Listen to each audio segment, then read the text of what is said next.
नमस्कार। अखबार रिपोर्टर के इस अंक में आपका स्वागत है। आज दीपावली है और आप सभी को दीपावली की हार्दिक शुभकामनाएं। तो आज इस सेशन को शुरू करते हैं इस दीपावली के शुभ अवसर पर। और बेहद जैसा कि आज मेरा जो बात करने का मेन विषय है वो है बिहार का चुनाव। मैं चूँकि बिहार का चुनाव है और नज़दीक से देखने को मौका मिल रहा है इस चुनाव को, तो कुछ समझने की कुछ नई चीज़ें सामने आ रही हैं, कुछ नए विषय सामने आ रहे हैं, कुछ नए कौतूहल सामने आ रहे हैं। और इस आधार पर मैं कुछ एक नज़दीक से जब देख रहा हूँ इस चुनाव को, तो ये लग रहा है कि बिहार ही नहीं, अब भारत का लोकतंत्र धीरे धीरे कमज़ोर हो रहा है। और ये ज़्यादा दिन तक अगर यही रहा, यही सा ही चलता रहा, तो ज़्यादा दिन तक ये लोकतंत्र नहीं बचेगा।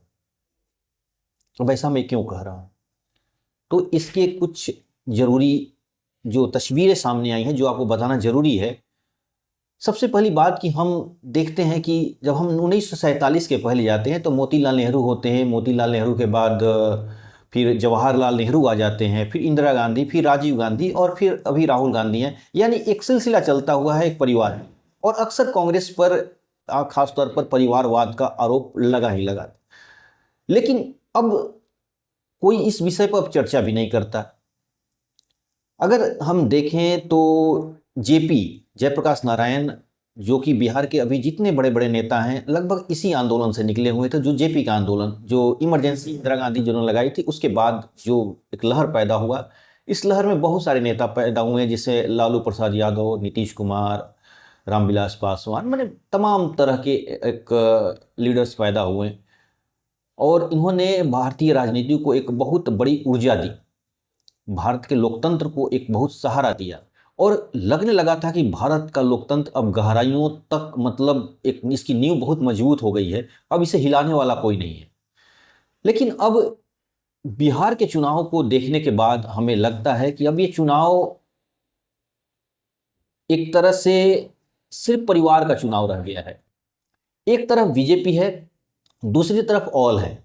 यानी बीजेपी का जो लहर, को मैं नहीं कहूँगा कि बीजेपी की लहर है, लेकिन एक चीज़ तो है कि बीजेपी वर्सेस ऑल है बिहार में। यानी दो विचारधाराएं हैं, विचारधाराओं की नहीं, मैं दो तरह के वोटर हैं। एक जो बीजेपी का समर्थन कर रहे हैं, जो हिंदुत्व विचारों को समर्थन कर रहे हैं, जो राष्ट्रवाद वाली मुद्दे पर बीजेपी को समर्थन कर रहे हैं, जो सांस्कृतिक विचारधाराओं के आधार पर बीजेपी का समर्थन कर रहे हैं। लेकिन एक दूसरा पक्ष है जो सिर्फ और सिर्फ इसलिए वोट कर रहा है कि बीजेपी को हराना है। वो विपक्ष को वोट नहीं कर रहा है, वो सिर्फ इसलिए वोट कर रहा है कि बीजेपी को हम पसंद नहीं करते हैं, उसकी आइडियोलॉजीज को पसंद नहीं करते हैं, उसकी हिंदुत्व को नहीं पसंद करते हैं, उसकी सांस्कृतिक राष्ट्रवाद को हम नहीं पसंद करते, इसलिए हम वोट दे रहे हैं।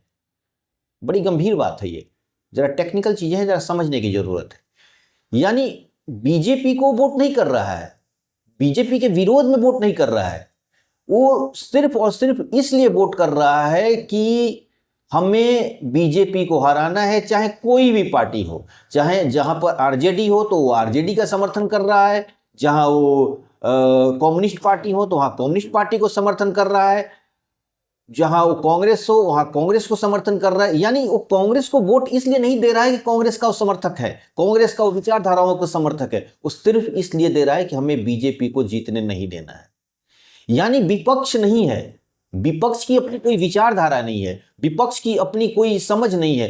लोग बस इसलिए वोट विपक्ष को एक तरह से अपने वोट देना चाहते, अपना वोट देना चाहते हैं ताकि बीजेपी नहीं आए। यानी ये अब स्थिति हो गई है। लेकिन अब विपक्ष में है भी कौन? बिहार में मैंने बताया कि दो बड़े चेहरे, खासतौर पर तीन बड़े चेहरे बिहार की राजनीति में उभर के सामने आए। एक थे लालू प्रसाद जी, दूसरा नीतीश कुमार और तीसरा रामविलास पासवान। नीतीश कुमार और लालू प्रसाद यादव लगभग 15 सालों से एक दूसरे के प्रतिद्वंदी, बीच बीच में मिले भी, लेकिन एक तरह से आमने सामने हैं।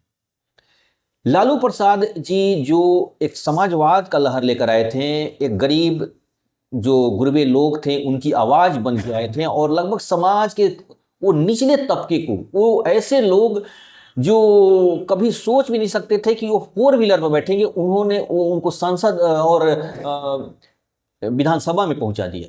ये एक लोकतंत्र को मजबूत देने का बहुत बड़ा आधार था। लेकिन कब तक?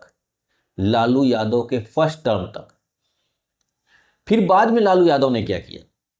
लालू प्रसाद जी ने फिर सिर्फ और सिर्फ अपनी पार्टी को अपने परिवार के इर्द गिर्द बांध के रख दिया। और लालू प्रसाद जी नहीं, जितने विपक्ष की बातें देख लिया जाए, अगर भारत के सारे विपक्ष देख लिया जाए तो एक तरह से परिवार की ही पार्टियां हो गई, यानी विपक्ष नहीं अब रह गया, सिर्फ परिवार का एक पार्टी बन चुकी है। कोई भी देख लीजिए, बिहार में ही देख लीजिए, चाहे कहीं भी देख लीजिए, उत्तर प्रदेश देख लीजिए, चाहे साउथ इंडिया के देख लीजिए, सब जगह एक परिवार की पार्टी बन के रह गई है।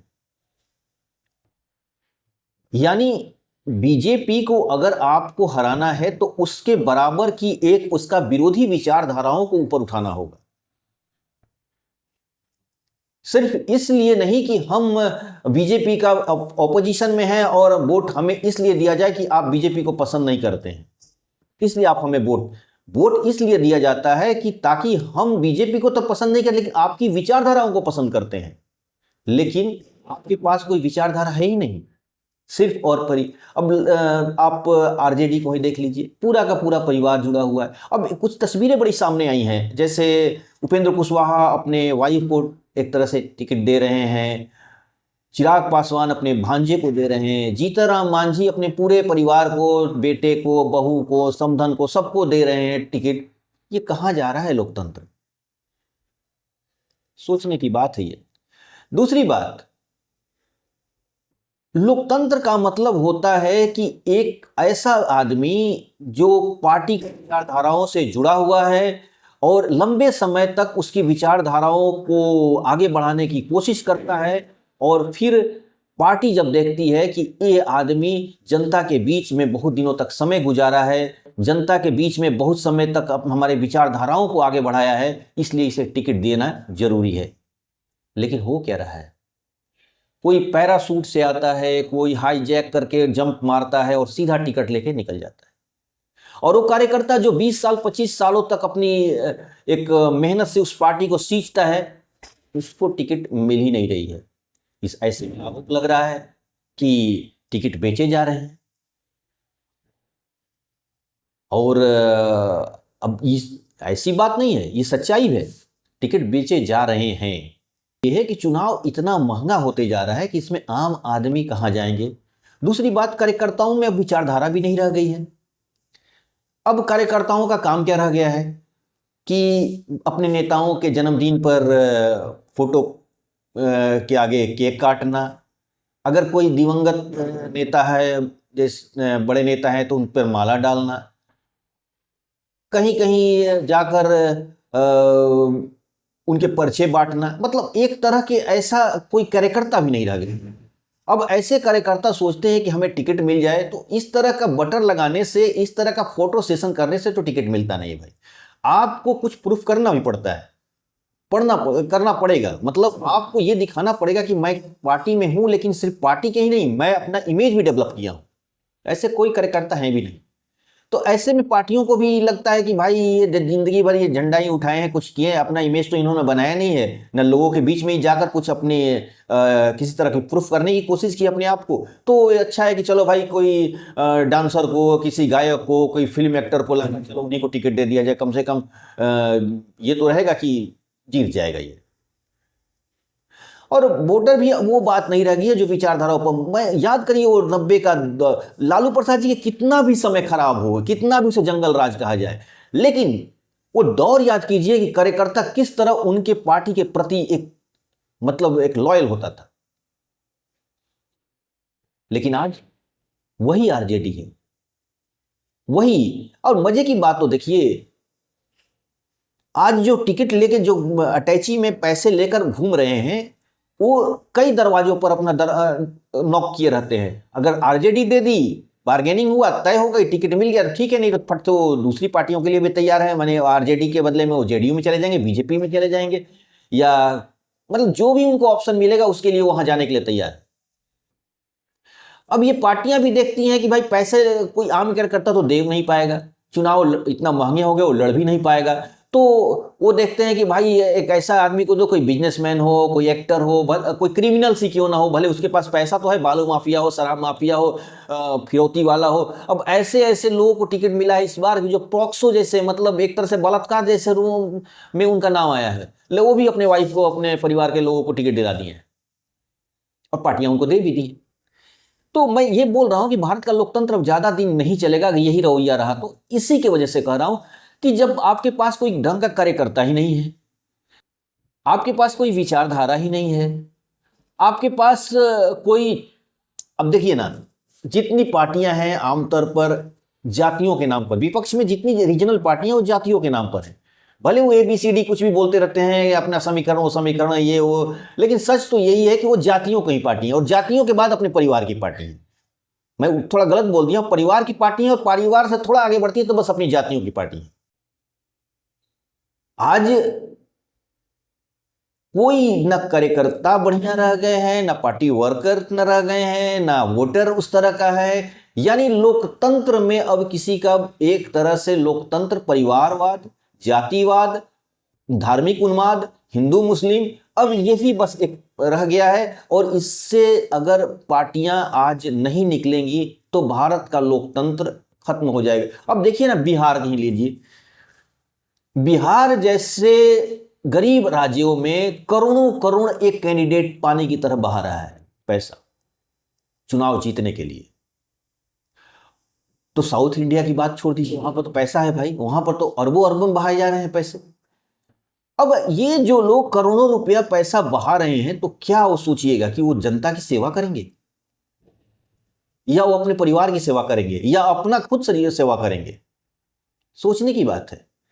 तो मेरा कहने का मतलब यही है कि अब पार्टियां भी अब विचारधाराओं में नहीं रही, वो परिवार में बन के रह गई हैं। अब लालू प्रसाद का वो दौर देखिए, जो शुरुआती दौर में लालू यादव का, जो 90-92 की बात कर रही है, वो लालू यादव के पीछे जनता दौड़ती थी और लगता था कि मास लीडर है, और अगले 50 सालों तक इसका कोई, अगर कोई याद करेगा ना तो बोलेगा कि हाँ, लालू यादव एक लीडर था। हमने वो दौर को देखा है। लेकिन आज वही लालू यादव हैं, उन्हीं की पार्टी है, लेकिन आज कोई उनके साथ नहीं है, क्योंकि उन्होंने अपने आप को एक परिवार और एक जाति के तहत लाकर सिमट करके रख दिया। ये वजह है आपका लोकतंत्र को कमजोर होने का। अब नीतीश कुमार कहीं ले लीजिए, नीतीश कुमार भी जेपी के आंदोलन से निकले थे, लेकिन नीतीश कुमार पे कभी परिवारवाद का आरोप नहीं लगा, लेकिन उनके ऊपर व्यक्तिवाद का आरोप लग गया। उन्होंने कभी नेतृत्व को आगे बढ़ने ही नहीं दिया, पैदा होने नहीं दिया।